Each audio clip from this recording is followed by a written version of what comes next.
Mabilis na pagsiservisyo, syempre online transaction, paperless transaction, meron na tayo niyan. Usapang pangkabuhayan, dito lamang sa Bantay OCW. Ito po ang boses ng OFW. Makakasama po natin si Ginoong Manny Pascual, ang Pangulo ng GPRS, ang Global Pinoy Remittances and Services. Mr. Pascual, welcome po sa Bantay OCW.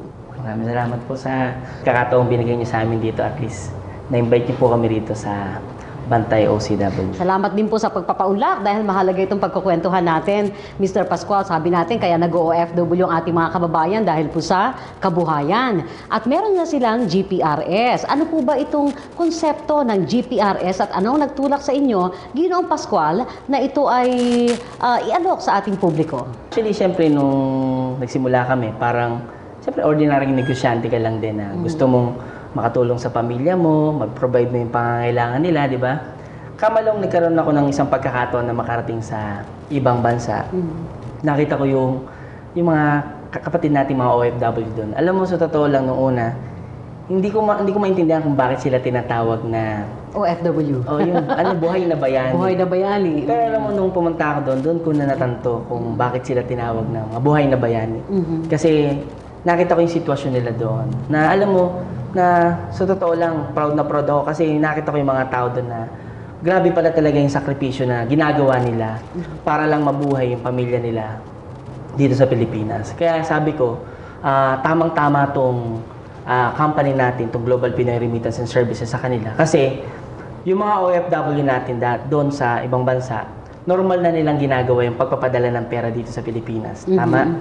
So, dahil sa GPRS, matutulungan natin sila na yung dating pagpapadala nila ng pera, ngayon ay magiging hanap buhay na nila. Oo. Sige nga po, isa-isahin muna natin yung serbisyo. And then, kung paano naman ito, maaaring maging kabuhayan ng isang OFW o ng pamilyang OFW. Paano po yung remittances na yan? Paano sistema? Kasi po yung mga OFW sa ibang bansa po, ang ginagawa niyan, usually every week, minsan naman twice a month, nagpapadala ko talaga ng pera yan sa mga kapamilya nila dito sa Pilipinas. So pupunta po sila sa mga remittance company. Okay. No?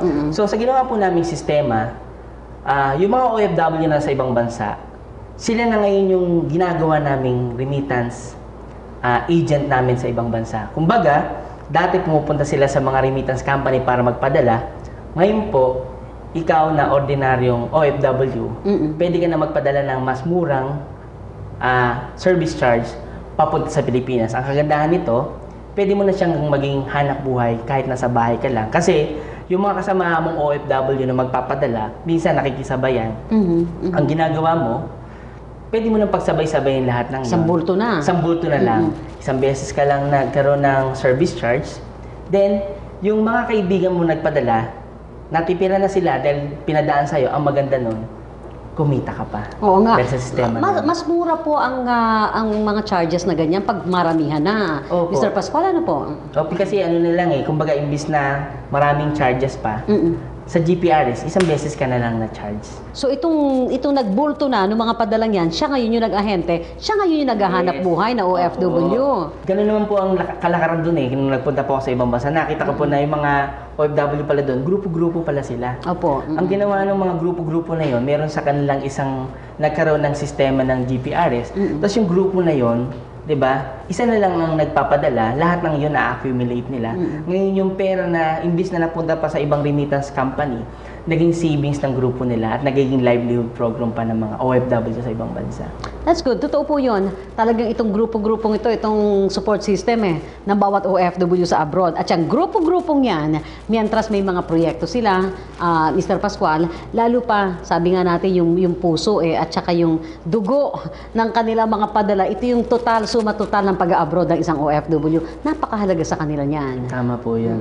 Kasi sa OFW, sa totoo lang po, dugot pawis ang ginugugol nila para lang makalikom ng ganung pera.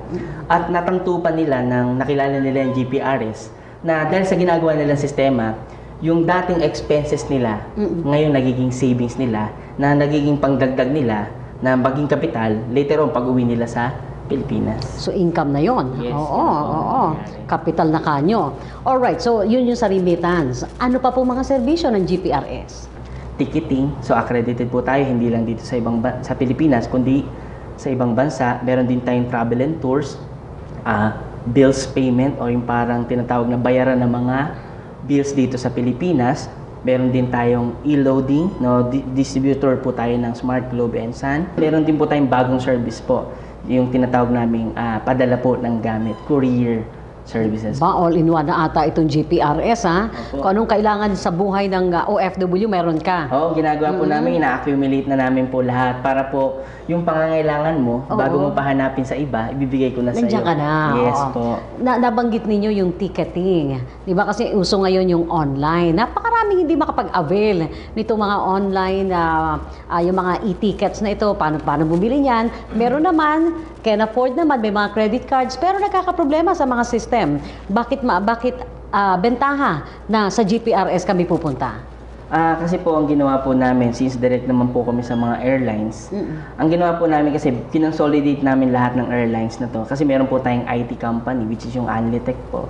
Kinonsolidate namin lahat ng platform na yan into one system. Kaya yung mga tao natin, pag nag-search po sila ng flight, isang search lang nila, lahat po ng airlines sa buong mundo, pwede po nilang makita. Makikita nila yung presyo from lowest to highest. Hindi sila magbubukas ng kung ano-anong website, isang website lang sa GPRS lang, mapipili nila ang presyong pinakamura. Tapos yun yung bibilihin nila. So talagang, big deal yung makukuha namin doon. Magandang deal na. Opo, kasi yung ginawa po namin, yung income po namin, ginawa namin, yun yung discount mo. Oh, Ganun po yung maliit lang po yung natira sa amin pang maintenance system, pero the rest of our income, yun yung nagiging discount mo. Ganun po siya. So Kaya yung nagiging income po siya ng OFW. income na ng OFWs, ka-share mo na siya. Opo, para naging part, since ginagamit mo to, dati mo lang ginagamit, ginawa po namin, dito na lang gamitin mo.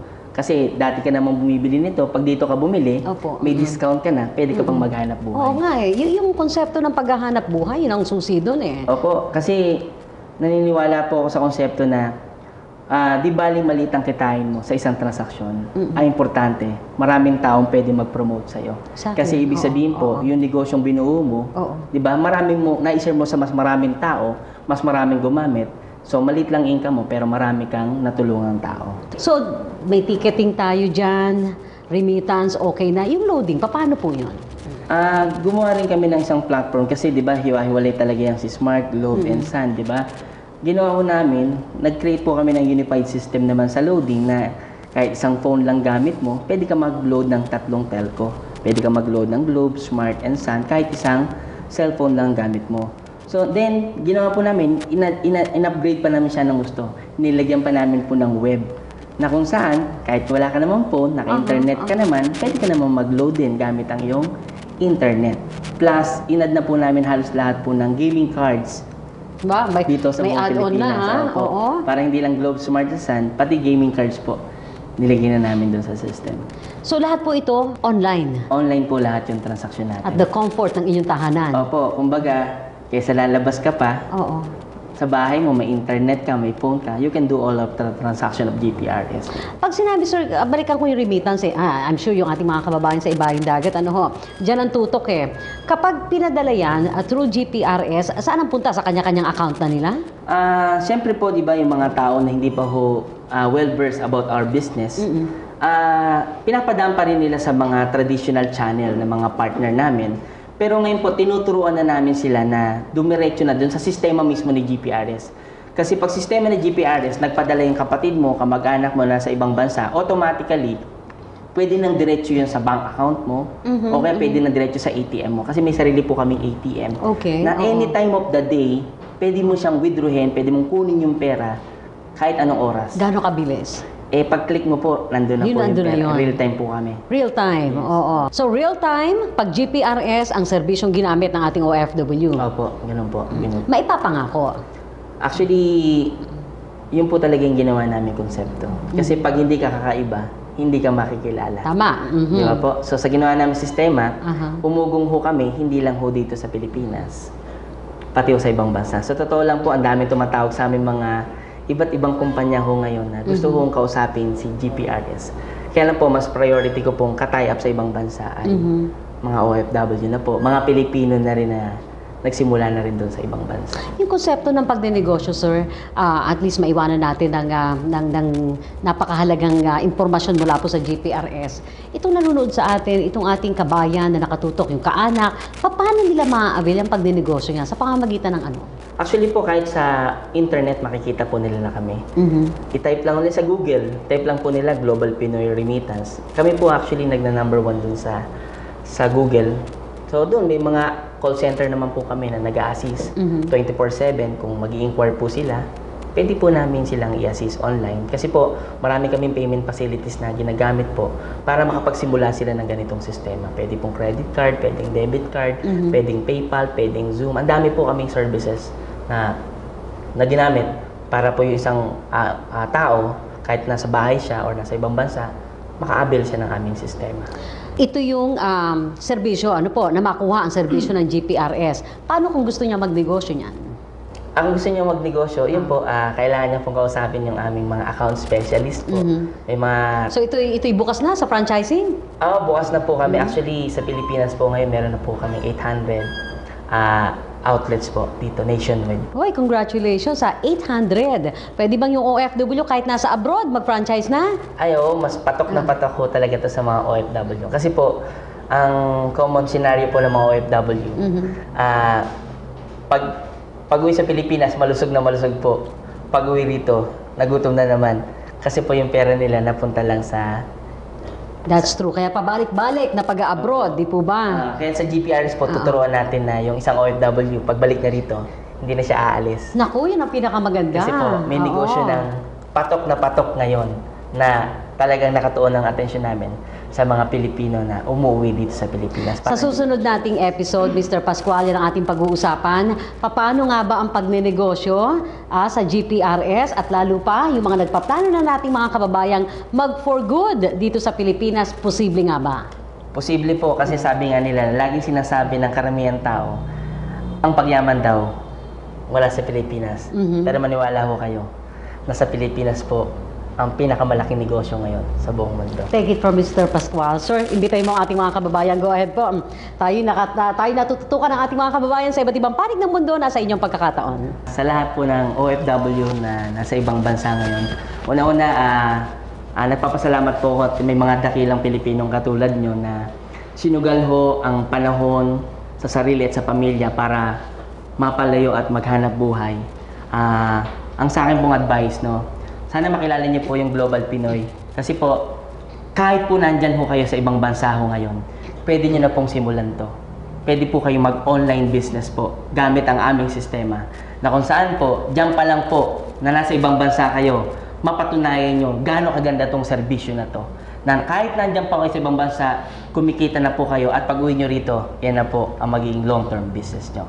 Maraming salamat po sa inyo. Thank you very much po. Mga kaibigan, si Ginoong Manny Pascual, ang Pangulo ng GPRS, ang Global Pinoy Remittances and Services. At syempre sa lahat ng ating mga kababayan ng kanilang paanyaya, i-check po yung kanilang website. Posible na maghanap buhay kayo kahit nasa abroad pa kayo at hayaan ang mga kaanak ang magpatuloy ng paghahanap buhay na ito na rin po ang magiging susi ninyo para kayo makabalik na ng ating bansa.